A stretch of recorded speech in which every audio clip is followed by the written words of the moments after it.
All right, so the wait is over. You no longer have to wait. The Within the Ropes podcast is back. Your host, Brian Tronick, is back. The host, Brian Tronick. And this is episode 3 of Within the Ropes. I know it's been a while. I haven't done an episode since last week. It's probably been a week now. I did a SummerSlam predictions. I was also in attendance for SummerSlam in Allegiant Stadium in Las Vegas. Hot ass Las Vegas. Before I get into today's show, I want to start off by saying thank you to those who were patient. If you're new, welcome. Make sure you follow on the socials. Make sure you're following the show at Within the Ropes. Follow me at Brian Tronick. That's on both Twitter and Instagram. Within the Ropes and Brian Tronick. But let's not waste any more time. Let's get into the show. I want to talk about SummerSlam to start it off, just because I was there. And first and foremost, I wanna give a shout out to my guy Baby Huey. Okay, over there at In the Click.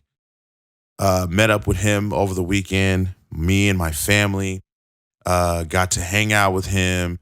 We had some dinner on Friday night. We went up to the show together on Saturday. So shout out to Baby Huey, man.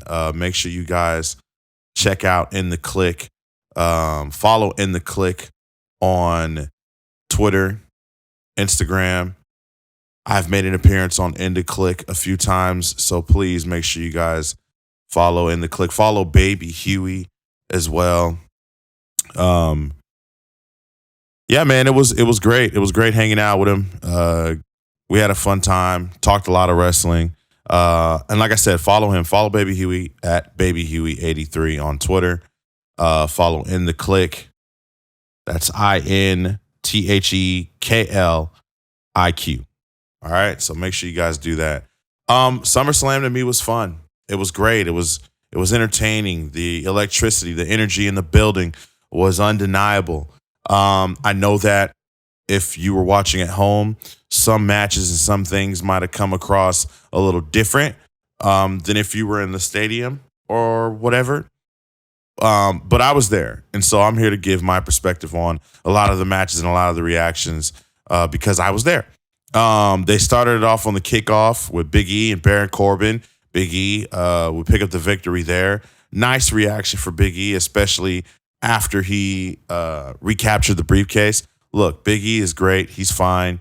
Those of you who are worried about Big E, and if, I know for a minute there, some people were curious as to what was going to happen with Big E in the briefcase. He's fine. Baron Corbin doing excellent work. Probably the best work that he's done in his career thus far. He's fantastic.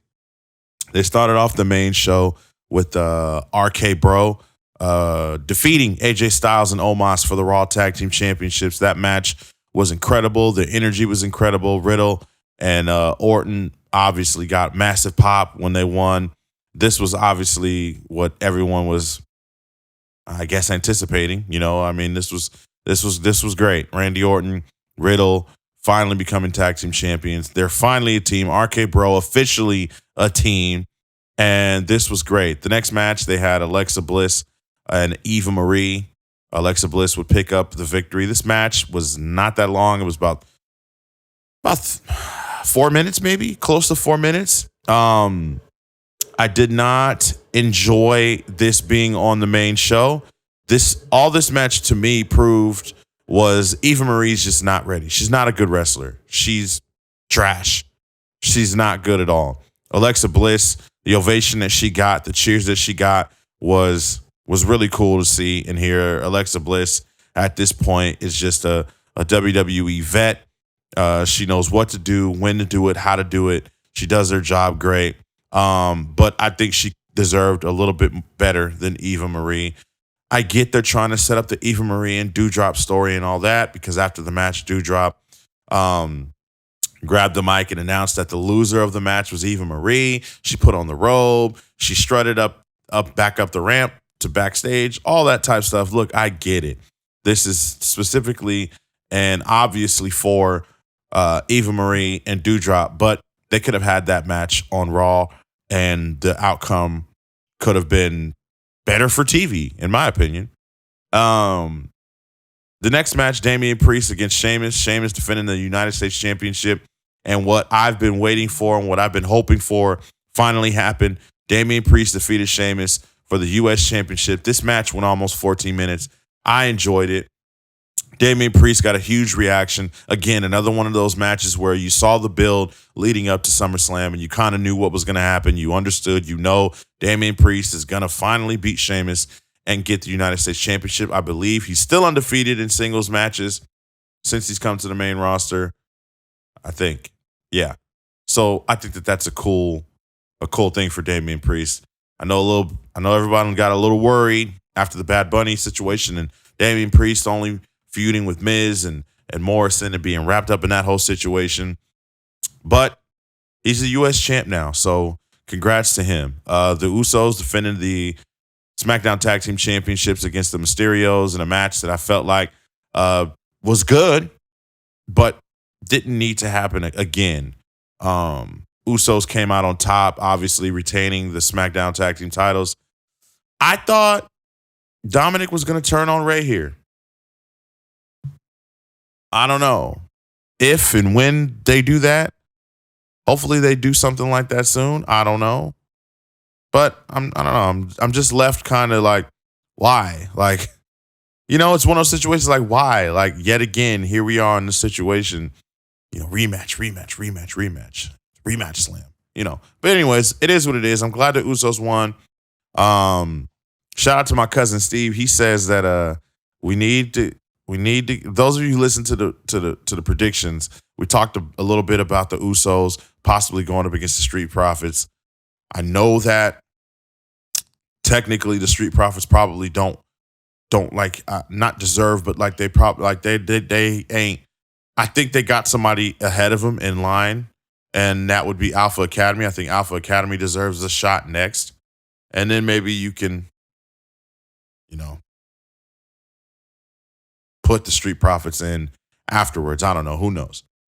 But the next match they had was scheduled to be Bianca Belair defending the SmackDown Women's Championship against Sasha Banks. And with all speculation leading up to this match of Sasha Banks not being able to compete, they literally kept that on the low, on the hush, the entire show. Up until this match, they announced that Bianca Belair was not going to be able to compete. However, Bianca Belair is going to defend the SmackDown Women's Championship against Carmella.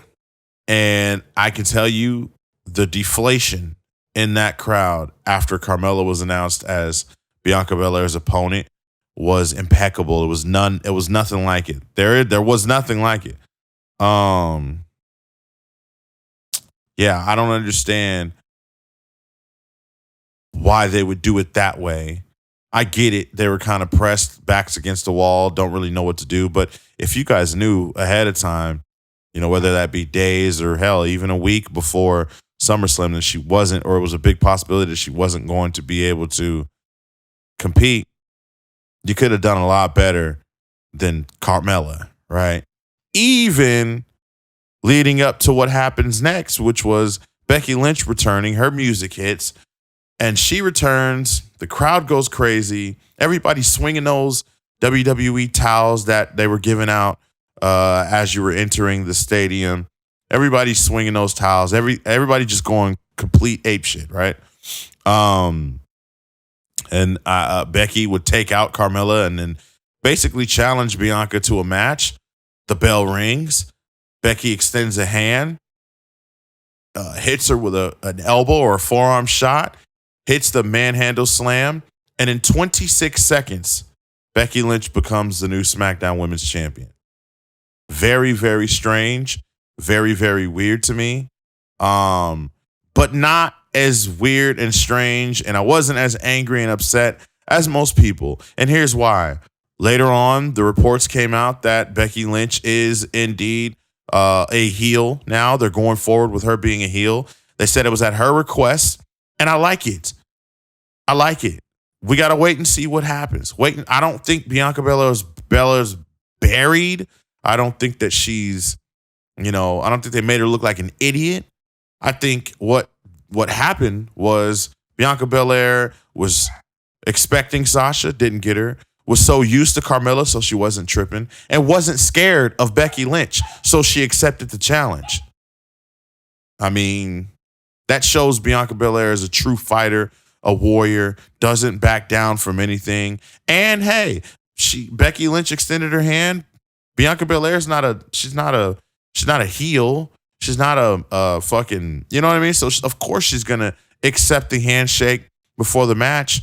But you know what that shows? That shows the inexperience of her being the champ. She should always know she's got a target on her back.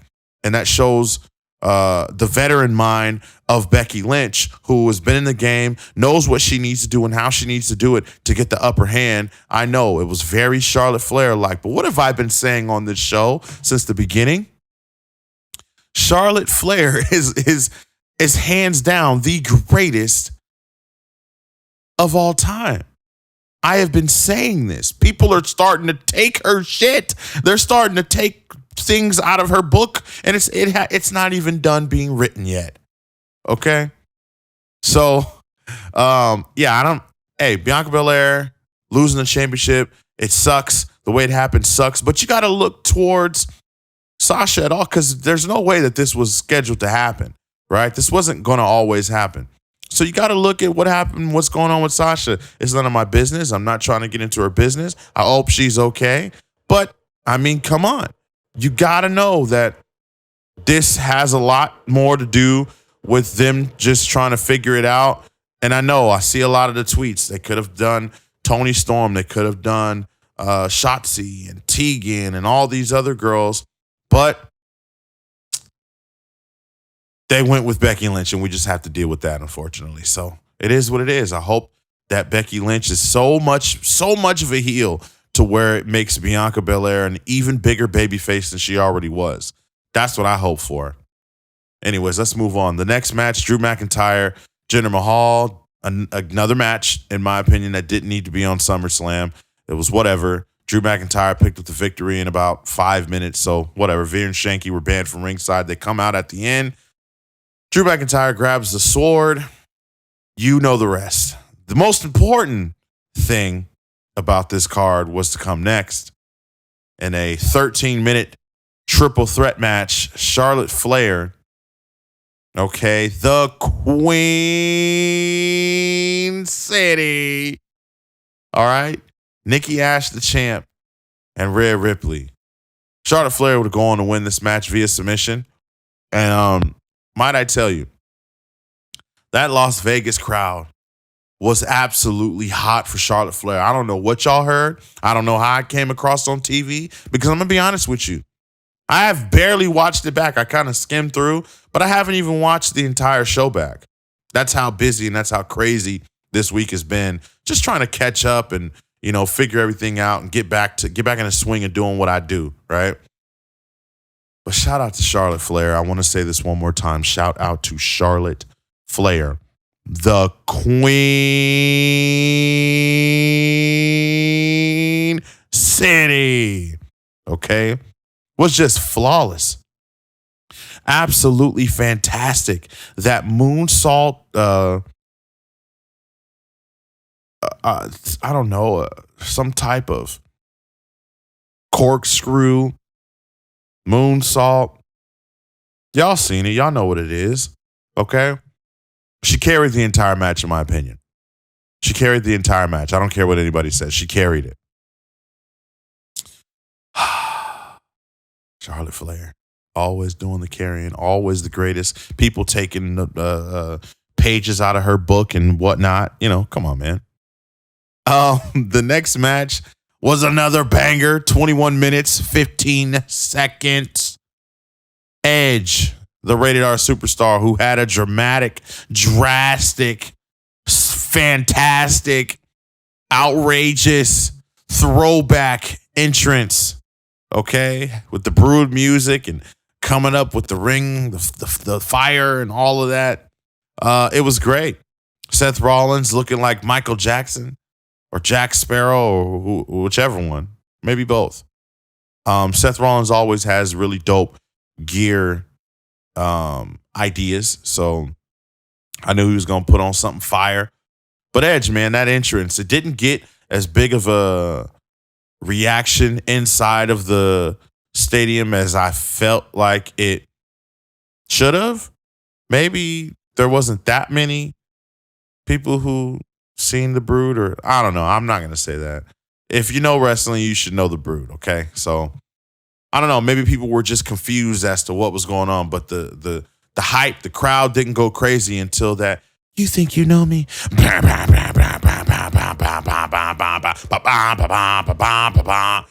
crowd went crazy when that came on. So shout out to Edge. Shout out to WWE for doing that. But the match was great. Edge picked up the victory via submission. And like I said, I was a little conflicted at first about who should win this match, whether it be Edge because he needed to win or Seth Rollins because he needed to win. But did he really need to win? I don't know. We'll see where this story goes. We will see where Seth Rollins is headed on SmackDown. Bobby Lashley, Goldberg ended in a referee stoppage. This match went 7 minutes. Typical Goldberg match. Ended in a referee stoppage. And then during the match, I believe, or after the match, Gage would get into the ring and jump on Lashley's back. Lashley would, pull him over, put him in the hurt lock, just manhandling the child. It's crazy. But Vegas was 100% with Bobby Lashley in this match. They did not give a single shit about Goldberg, which was surprising because leading up to this, everyone's been chanting Goldberg, Goldberg, Gold. You know what I mean? So it's kind of weird. It's kind of crazy. It was fun to see though, Bobby Lashley being cheered, but I know this is not what they want. So they've got to change some things, man. I don't know. Are we going to see Goldberg and Lashley at the Crown Jewel, which is what WWE announced to be taking place in October? Crown Jewel back in Saudi Arabia. Yikes. But yeah, Bobby Lashley, like I said, picked up the win via referee stoppage and is still the WWE champion. And then in the main event, in a 23-minute banger, Roman Reigns, the tribal chief, the head of the table, would go up against John Cena, the face of the company, if you will. They had a stipulation that was kind of added on SmackDown, which no one really took serious. If Reigns lost, then he would leave WWE. But we all knew that wasn't happening until you watched the match. Now, I will say, inside the stadium, boy, they were going absolutely crazy for the near falls. Every single time John Cena would roll him up after he hit the 5-knuckle shuffle, after the attitude adjustment. Every single thing Cena did to try and win this match, even the super AA off the middle rope, it didn't matter. He could do anything, and the crowd was going crazy. Almost led me to believe, John Cena is going to win the Universal Championship tonight. But I was wrong, and I'm glad. The tribal chief, the head of the table, Roman Reigns, would be victorious, like I said, in 23 minutes. This was a psychology with some technicality. Roman Reigns has mastered the art of less is more, in my opinion. And he was just out there just talking shit to Cena and walking around, pumping his chest out to the crowd, getting that heat. It was amazing. It was amazing. I enjoyed it. But what happened after the match? Is one of the most important things, if not the important thing, the important thing in the entire weekend. Okay, coming off of CM Punk debuting on Rampage the night before, which I'm going to get into here in just a second. Coming off of that, coming off of Becky coming back and kind of leaving a sour taste in everybody's mouth after defeating Bianca Belair in 26 seconds for the SmackDown Women's Championship. Coming off of all that, Brock Lesnar returned in Las Vegas, inside Allegiant Stadium. The roof almost blew off the place. I'm not lying to you. That is how loud the reaction was if you were there. Yeah, and he's back, ponytail and all. Ponytail Lesnar is back, and this is very interesting. Struck fear in Paul Heyman as he kind of rolled out of the ring. You'd have thought the Undertaker was back. That's how crazy it was. These two men, Roman Reigns, Brock Lesnar, face to face. This is good. This is good. I'm ready to see this.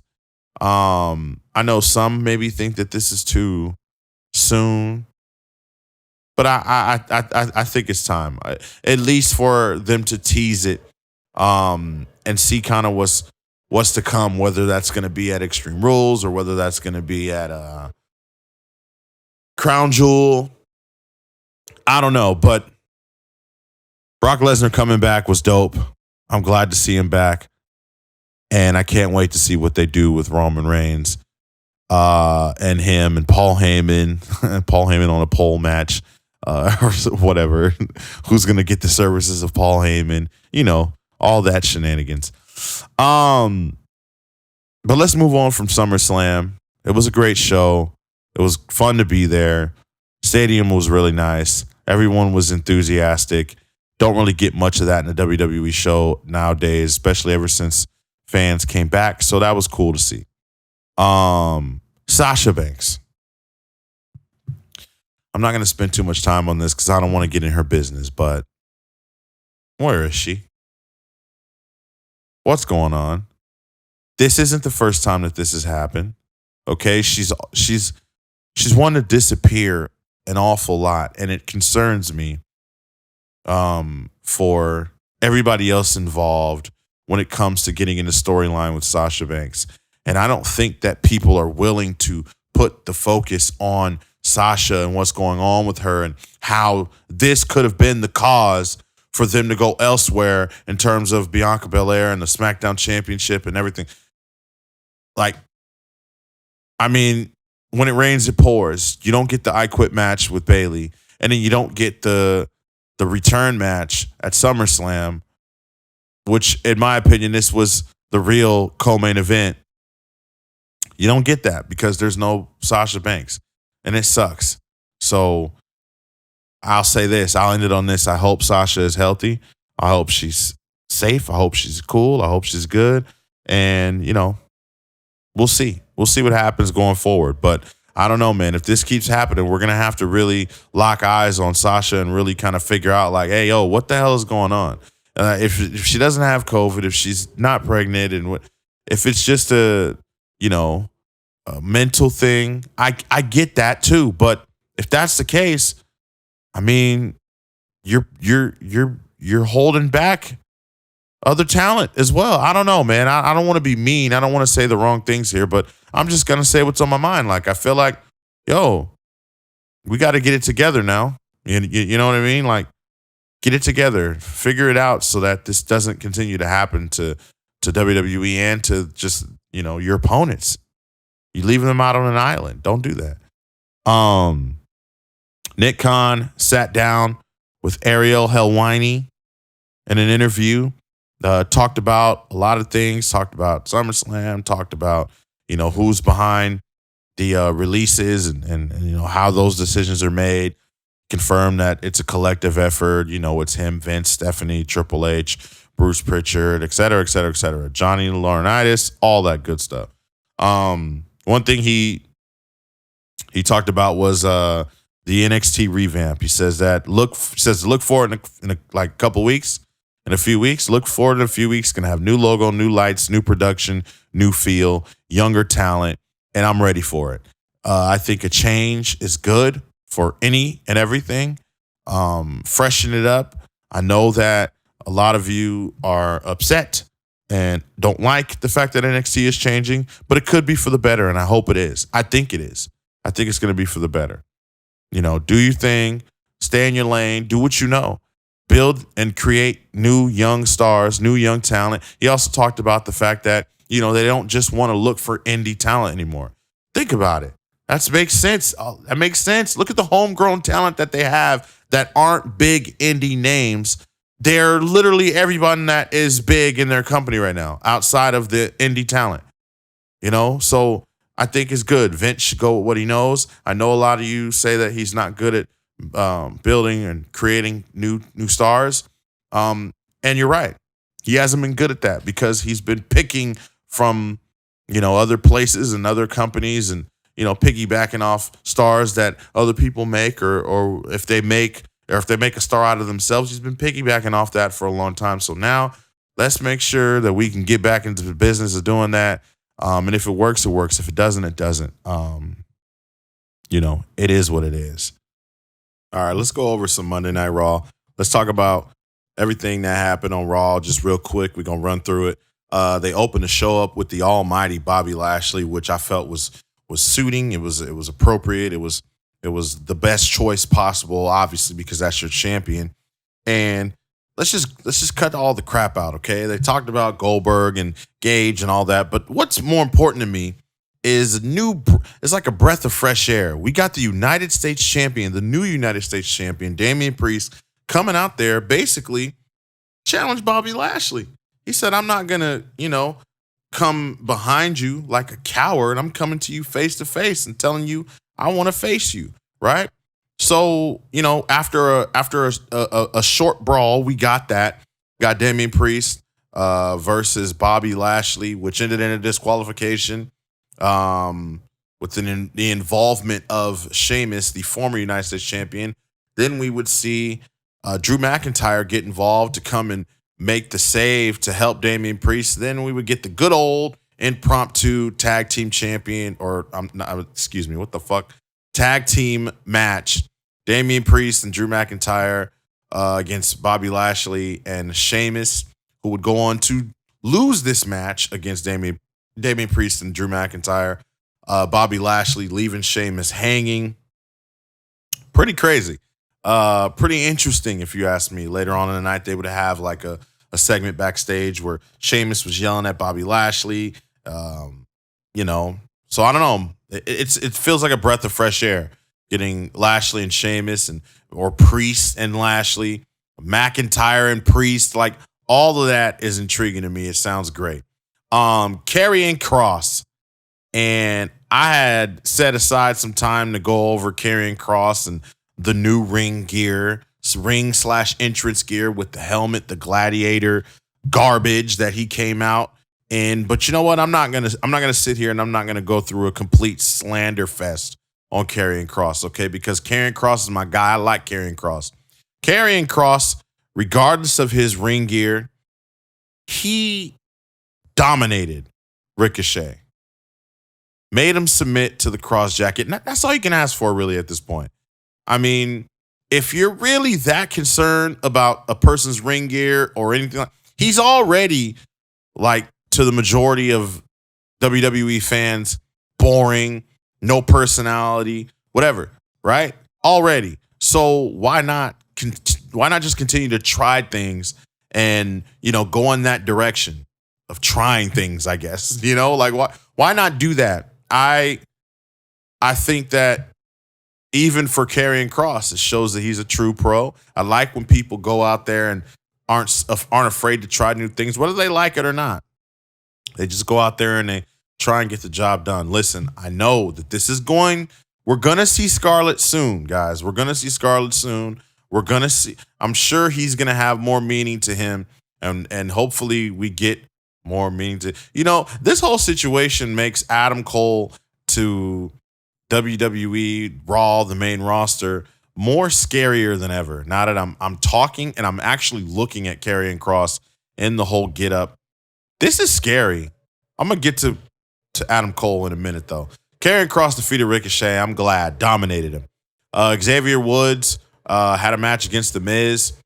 And he would pick up the victory. And then shortly after, we would see the end of America's Most Wanted and the awesome Miz. Finally, The Miz attacks John Morrison. It was long overdue. In my opinion, it was long overdue. So, They also announced some matches for next week as well. Hold on, let me get those real quick. I didn't have those prepared, so that's my bad. Let me get those together so that I can talk about those as I wrap up this little Raw recap, Raw review, if you will. So I'll get to that in a second. Mansoor had a match against Jinder Mahal. Mansoor picked up the victory via disqualification. Rhea Ripley, Nikki Ash against the returning tag team of Nia Jax and Shayna Baszler. I don't know why they keep going to this team.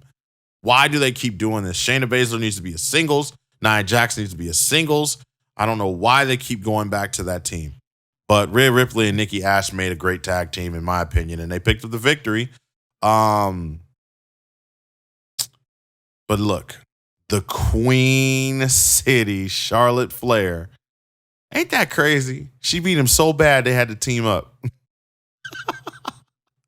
Beat him so bad they had to team up. We got to see Charlotte in her element, talking her queen-ish, if you will, who was confronted by Alexa Bliss. I'm okay with this. I'm okay with Alexa Bliss and Charlotte. You want to know why? Because Charlotte. That's why. Because I know that regardless of who you put in front of Charlotte, Charlotte is going to get the job done. She's going to do the damn thing. She's going to defend and retain her championship. Hopefully we get a more meaningful championship term, I guess, out of Charlotte this time around. There is no money in the bank winner to get involved or interfere or anything like that. So, again, it's the Queen City. It's the Queen. It's the greatest women's champion, the greatest women's wrestler, the greatest wrestler in the world, if you ask me. Elias is ready to become a champion. We got more Elias vignettes, so I don't know where they're going with it. If he's even going to keep the name Elias, don't know. Reggie is still evading and still retaining his 24/7 championship. So more Reggie shenanigans. Oh, excuse me on that end. Excuse me, guys. More Reggie. Yeah, see, holy shit, I'm yawning while I'm talking about Raw. That should tell you right there. That is a sign that Raw is just boring at times.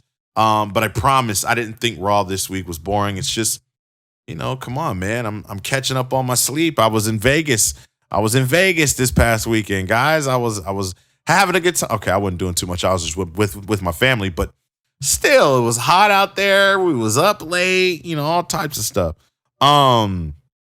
Riddle and AJ Styles would have a match. AJ Styles and Omos would interfere or get involved or kind of spoil the championship celebration, which would obviously lead to a match between Riddle and AJ Styles. Riddle will pick up the victory.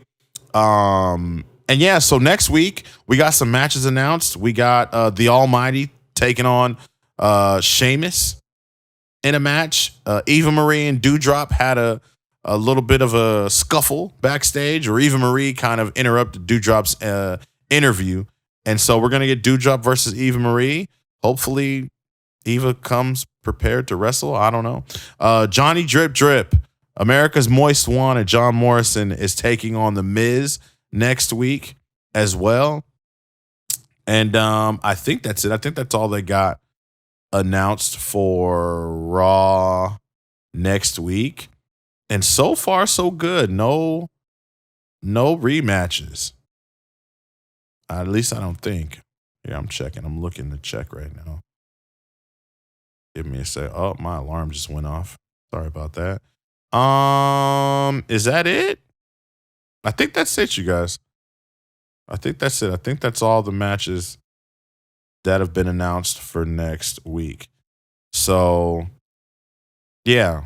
Raw was interesting. It was cool. I won't say it was bad, and I definitely won't sit here and say it was the worst. It was decent, but we're going to move on from that. Karrion Kross is going to be fine. Don't worry. Let's talk about Adam Cole.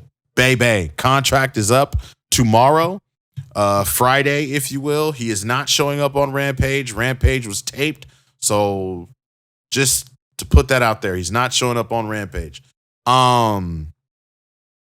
I think I said this on the Bulletcast podcast. Make sure you guys go follow the Bulletcast. I believe it's at Bulletcast on Twitter and at the Bulletcast on Instagram.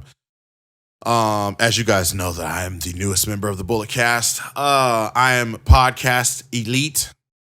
So thank you. Shout out to Phil and Brandon on that. You know, I'm honored. Thank you very much. I said on the Bulletcast that I feel like Adam Cole is perfect for WWE and perfect for Raw in this sense. They need the guy. They need the next guy. Bobby Lashley's not going to be around forever. Okay. Roman's obviously doing the greatest work of his life. So I wouldn't expect Adam Cole to be on SmackDown, right? They're pretty stacked. They also got Brock Lesnar. But on the Raw side, it's like you got Bobby Lashley. You got Big E. And the only reason I say Big E is because I don't see Big E cashing in on Roman. I see him going over to SmackDown, going over to Raw and cashing in there. But who's the guy? Who's the guy that you see? Who's the next guy? Right? And I feel like Adam Cole has a lot of Shawn Michaels-esque about him. You know, the showstopper, someone who, when they're out there, you putting your eyes on them, like, you understand. Like, this is the guy. He performs at a high level. He entertains at a high level. And I think Adam Cole is the perfect guy to lead this next generation of superstars, if you will. And he didn't turn his back on you. He didn't snake you when he could have. And I think WWE has done at least up to this point, for what I know, they've done what they can to try and sign him. Now, he hasn't signed, according to all the sources. He has not signed yet. If I'm Adam Cole, and Phil made this point on the Bulletcast, so I'm going to use it. I'm going to use it here. I think Adam Cole would rather main event a WrestleMania instead of a Double or Nothing. Makes sense, right? Now I know. Look at Kevin Owens. Look at AJ Styles. AJ Styles has had a pretty good run in his WWE career, right? Pretty good run. I think Cole is still young, though. He's still 32 years old. Still very young, fresh, new, able to go. Not saying AJ Styles isn't, but AJ Styles has been around for so long. He's up there in age. He's not going to be doing this forever either. Neither is Randy, you know? I don't know. I can't really explain. I just feel like Adam Cole would fit best in WWE on the Raw roster. He's got, and obviously WWE feels the same way. Now, what does he want to do? I don't know. I know that he just got a new stream package for his stream. A week or two ago, he told his stream that he wasn't going anywhere and the channel wasn't going anywhere. It's a channel that he's grown and it's still growing. He loves 100%. And you know, I don't know, man. I just feel like Adam Cole's not going to want to budge on that either. But if I'm WWE, I'm throwing everything at him. I'm giving him what he wants, not just the money, but, you know, the opportunities. So if I had to choose, I would go to WWE.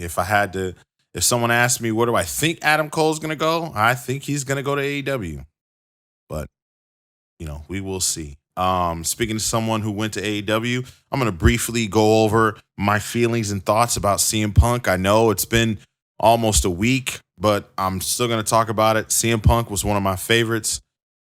Me and my wife had a birthday party themed for my son when he was 3, my youngest son.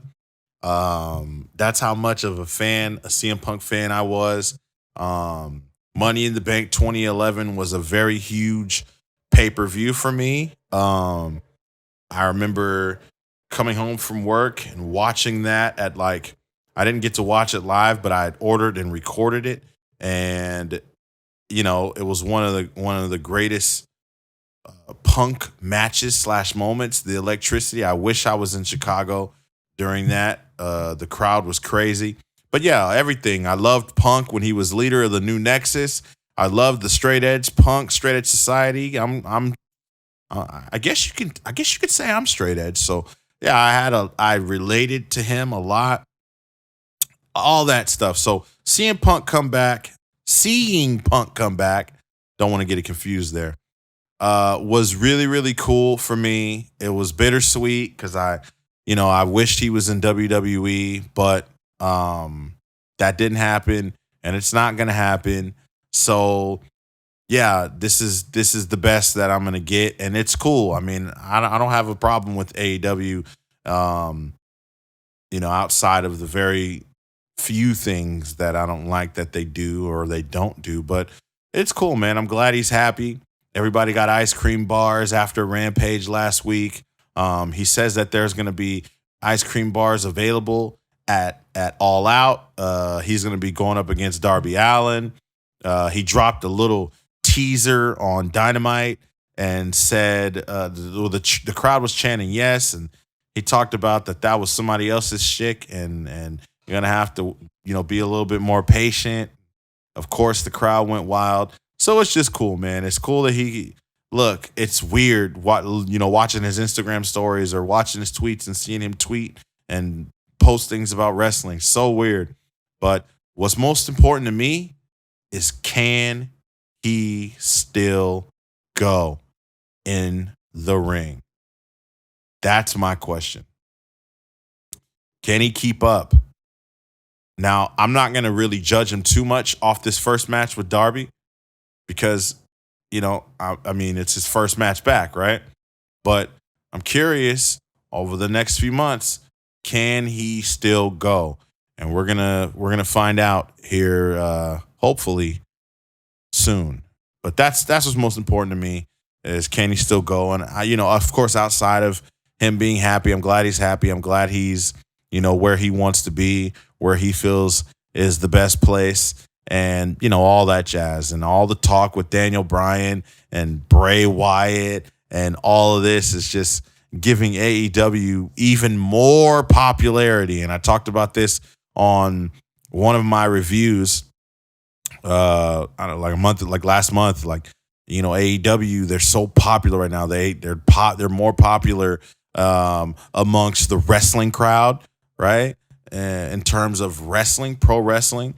But I think especially after the Nick Khan interview, they're drawing a line, man. They're drawing a line. They know that they are sports entertainment. If you want to be an entertainer, if you want to watch sports entertainment, then you can, watch WWE. If you don't like it, don't watch it. Watch AEW. I think that's essentially how they feel, I don't know. But the line's been drawn. What else we got? Carmelo Hayes won the breakout tournament on NXT TV this week, and he was my pick. And I remember saying that I didn't think he was going to win it, just because it just felt weird. Like, I felt like he was going to be one of those that got all the way and then lost in the end. But I was wrong, and I'm glad. Shout out to Carmelo Hayes.